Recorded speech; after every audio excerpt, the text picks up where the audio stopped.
नमो शेतकरी योजनेचा 8वा हप्ता कधी जमा होणार? लाभार्थ्यांच्या खात्यामध्ये हे पैसे किती तारखेपर्यंत जमा होणार? आता शेतकरी बांधवांना प्रतीक्षा आहे ते म्हणजे नमो शेतकरी योजनेचा 8वा हप्ता जमा होण्याची. तर गेल्या 2 महिन्याखालीच जो PM किसान योजनेचा 21व्या हप्त्याचं वितरण करण्यात आलं आहे, तर दुसरीकडे शेतकऱ्यांना आता नमो शेतकरी योजनेच्या हप्त्याची प्रतीक्षा नक्कीच असणार आहे. कारण विविध योजनेच्या लाभार्थ्यांना त्यांच्या खात्यामध्ये वेळोवेळी पैसे जमा होत आहे, मात्र नमो शेतकरी योजनेचे पैसे अजूनही जमा झालेले नाहीत. आता हा हप्ता लवकरच शेतकऱ्यांच्या बँक खात्यात जमा होणार असल्याची माहिती समोर आली आहे.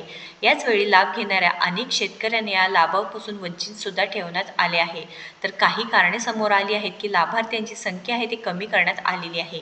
महाराष्ट्रातील लाखो शेतकरी नमो शेतकरी महासन्मान निधी योजनेच्या 8व्या हप्त्याच्या प्रतीक्षेत आहे. मात्र हप्ता येण्याआधीच नियमांमध्ये बदल आणि तपासणीमुळे लाभार्थ्यांच्या संख्येत मोठी घट झाली आहे. शेतकरी बांधवांनो, तुम्ही सुद्धा नक्कीच हे तपासून पाहायचं आहे की तुम्हाला सुद्धा लाभ मिळण्यासाठी जी काही योजना आहे त्या अंतर्गत पूर्णपणे हे तुम्ही या योजनेच्या नियमांमध्ये बसत आहात का नाही. कृषी विभागाच्या माहितीनुसार निकषांचा कठोर अंमलबजावणी केल्याने अपात्र लाभार्थी वगळले जात आहे. एकीकडे PM किसानच्या 20व्या हप्त्याच्या वेळेस सुमारे 96 लाख शेतकऱ्यांना लाभ मिळाला होता. मात्र 21व्या हप्त्याच्या वेळी हा आकडा जवळजवळ 4 ते 5 लाख नी कमी झाला होता. म्हणजेच 92 ते 93 लाखापर्यंतही खाली आला होता. त्यामुळे या लाभापासून शेतकऱ्यांना मुकावे लागले होते. असेच करत करत नमो शेतकरी योजनेच्या लाभार्थ्यांना सुद्धा यामध्ये कमी करण्यात आलेले आहे. म्हणजेच आता नमो शेतकरी सन्मान निधीच्या बाबतीतही हा प्रकार करण्यात आला आहे.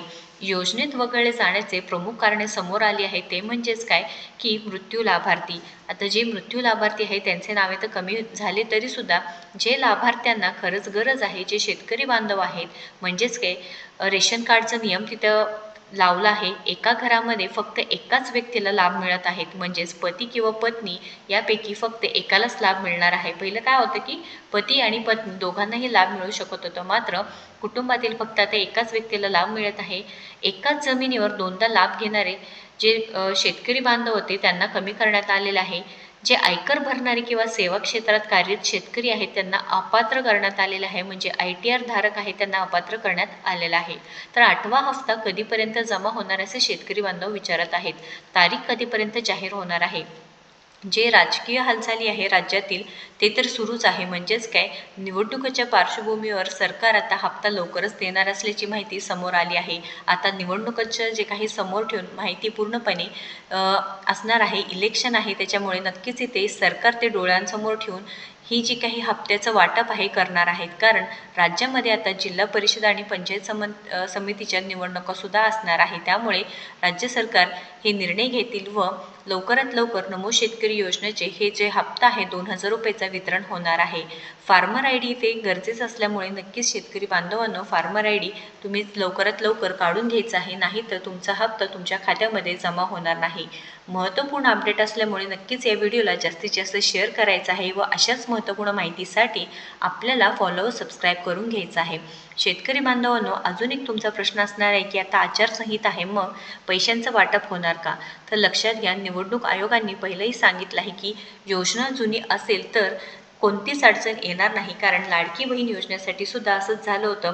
विरोधकांनी जेव्हा विरोध केल्यानंतर निवडणूक आयोगाने जो 1 हप्ता होता ते वाटप करण्यासाठी नक्कीच इथे परमिशन देण्यात आली होती. शेतकरी बांधवांना सुद्धा आता हे जिल्हा परिषदेच्या निवडणुकीच्या पार्श्वभूमीवर नक्कीच शेतकऱ्यांना आता निवडणुकीच्या आधीच पैसे देण्याचे इथे राज्य सरकारचं पूर्ण प्लॅन असणार आहे. त्यामुळे नमो शेतकरी सन्मान निधी योजनेचं सुद्धा पैशांचं वाटप लवकरात लवकर होऊ शकणार आहात. तर तुम्हाला काय वाटतं नक्कीच कमेंट करून सांगायचं आहे. नमो शेतकरी योजनेच्या लाभार्थ्यांना लवकरात लवकर हे पैसे मिळायला पाहिजे आहे. कारण विविध योजनेच्या लाभार्थी असू द्या, म्हणजेच लाडकी बहीण योजना असो किंवा निराधार योजनेच्या लाभार्थ्यांना हे पैसे महिन्याच्या महिन्याला येत आहेत. परंतु शेतकऱ्यांचा प्रश्न आहे की 3 महिन्यातून एकदा येणारी ही या योजनेचे पैसे सुद्धा का लांबविले आहेत? तुम्हाला काय वाटतं नक्कीच कमेंट करा. धन्यवाद.